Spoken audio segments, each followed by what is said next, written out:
Wow, it's nice to see loads and loads and loads and loads of you. That's cool. I'm Sarah. I'm a set designer. And I thought I'd start off with a quote from my A-level art teacher, who in one of my reports said to me, basically, that I was absolutely crap at art. I couldn't draw. But one thing that I was good at was making other people's work look nice. Which is kind of ironic, because that's pretty much what I do now. Oh, I missed out on hello. So if you've not seen my work before, I'm a set designer and prop stylist. So that basically involves creating environments, backdrops, organising props, and styling objects and making other people's objects look nice.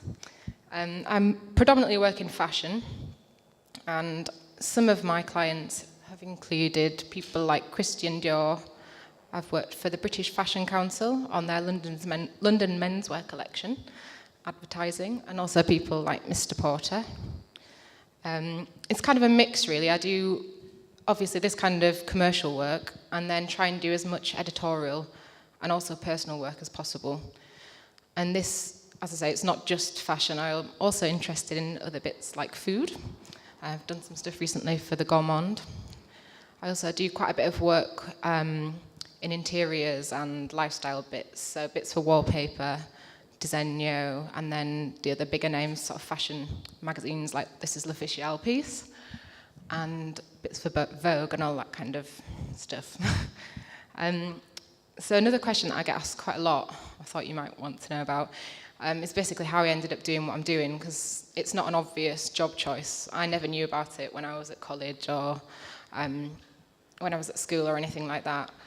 And I always thought I was going to be a graphic designer because I'm really into sort of clean, minimal things. So had that in mind, I was looking around all the courses and everything just seemed a bit kind of dull, without wanting to offend any graphic designers out there. But I didn't want to be sat at a computer all day. I enjoyed making things. So I went to Brighton and looked around the course there, and they had an amazing illustration course. And some of the stuff they were doing, it wasn't just drawing, it was model making, animation, photography. And so that's where I went, and that's what I did. And ended up doing basically sort of 3D illustration. And the guys there pretty much introduced me to set design and said, hey, these are some of the people you should look at.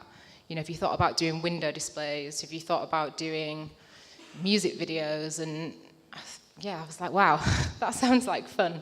So that's what I did after I'd finished. I spent maybe 2 years or something just doing loads of different placements. I went to Wonderland magazine and did like a kind of proper full-on fashion thing, which wasn't for me in the end, but it was interesting nonetheless. Also went to Harvey Nichols and worked on window displays and did music videos, and then luckily met a really nice set designer called Sarah May, who I worked with for maybe 2 or 3 years, and pretty much learnt how everything works, essentially. Made loads of contacts and started to shoot for myself, which was quite a big deal because I'd not really made any of my own work for a few years. So once I'd got over the fear of making something that looked absolutely crap, it kind of started going all right, really, from there. And another question I also get asked a bit about is my influences and the things that I'm interested in. So here's just a couple of really quick examples. I try and avoid really looking at too much other photography or specifically set design stuff, and I'm much more interested in other things like sculpture, like the bottom left-hand side is a sculpture by Donald Judd, who's an amazing minimalist sculptor. It's all just about light, colour, materials, really sort of simple but beautiful stuff. And anything geometric, I absolutely love. I don't know what it is about me, just patterns and lines and really simple colours. And also things like optical illusions. I think one of the main themes within my work is if there's a bit of trickery or you're just not quite sure how it's been done, then that's awesome for me. So this is one of the first personal projects I did, which is with a photographer called Alex Kent. And it's just a really basic idea, but a little bit of visual trickery with perspective and beams of light and just painting directly onto a set.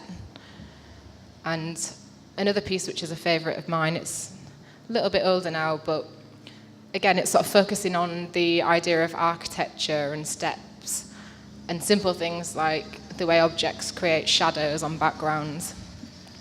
It's also, I don't know if you can tell from that, but it's actually a sculpture that I made out of fabric.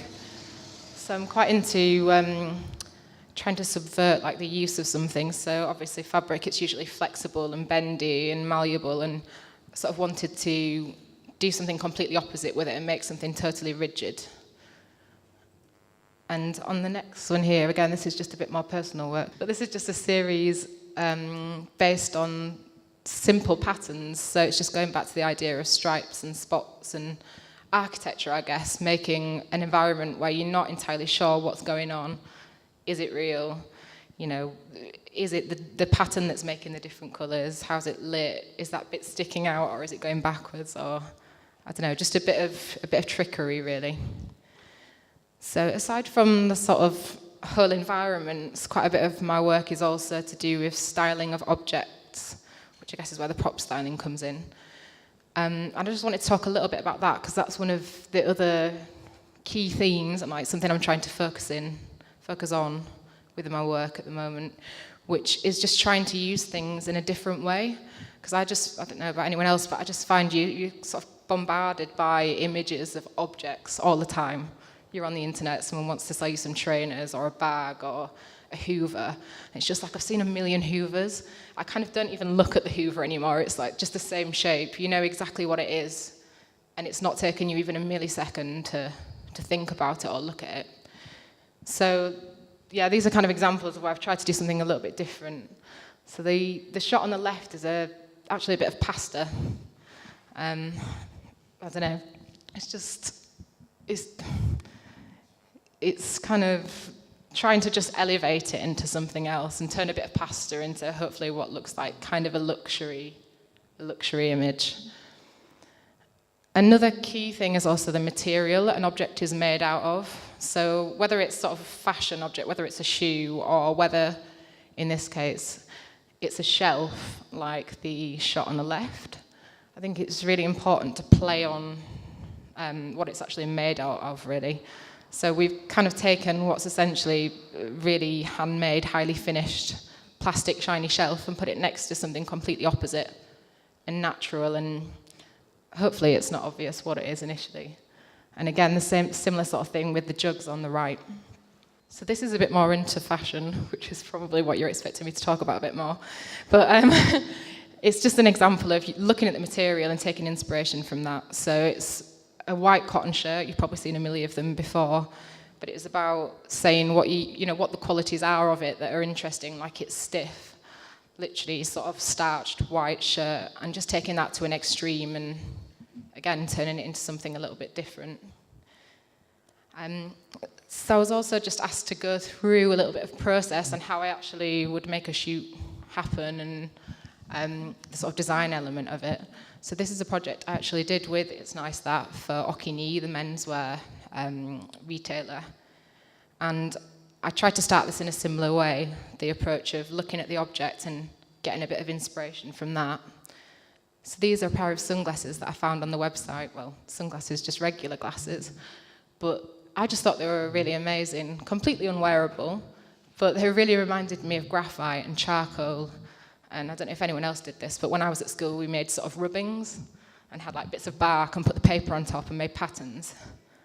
So I kind of got a bit carried away with that and just sat at my desk furiously, like drawing with charcoal, and decided to try and put that into an environment and make a whole set out of that, which is what I did.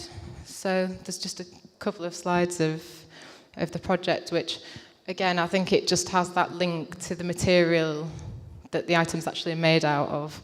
And then it also goes back to the kind of minimal elements that I'm really interested in. Also, another good thing about this project in particular was that I was kind of in charge of everything, which doesn't happen often. Often people are kind of like, they give you some stuff to work with and it might not always be the best stuff you've ever seen. Or they already have an idea and it might not be the best idea you've ever sort of heard of. Whereas this, I got to pick both. So I really managed to make sure that all of the products that we used, the colours worked, the structure of them worked. I knew how I'd be able to hang them and sort of make them interact with each other.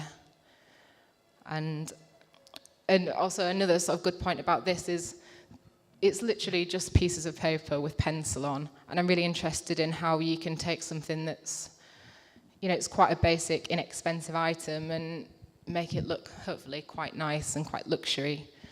And yeah, apparently that means I'm doing an all right job. So yeah, I think that's the last one. And that's 10 minutes and 5 seconds, thank God.